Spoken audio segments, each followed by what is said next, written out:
দর্শক, অমর প্রেম উপাখ্যান অনেক গল্পে আমরা শুনেছি, না পাওয়াকে পাওয়ার অনেক কথাও আমরা জেনেছি। বহু দেশ থেকে এদেশে প্রেমের টানে ছুটে এসেছে বহু তরুণ তরুণী, এবারও তার ব্যতিক্রম না।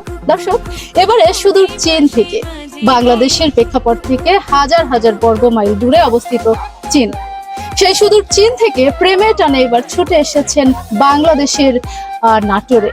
দর্শক, নাটোরের কলেজ পড়ুয়া এক তরুণীর প্রেমে হাবুডুবু খাচ্ছিলেন সুদূর চীন প্রবাসী এক তরুণ। তাই তো সমস্ত বাধা উপেক্ষা করে নিজেদের ভালোবাসার একটা নাম দিতে চলে এসেছেন বাংলাদেশে। সম্প্রতি তাদের বিয়েও সম্পন্ন হয়েছে এমন একটি তথ্য আমরা জানতে পেরেছি, এবং আপনারা এই মুহূর্তে হয়তোবা ব্যাকগ্রাউন্ড দেখে বুঝতেই পারছেন মেয়েটির বাড়িতে চলছে বিয়ের আয়োজন। তো দর্শক, এই মুহূর্তে আমার সাথে অবস্থান করছে নব দম্পতি, তাদের জন্য অবশ্যই শুভকামনা।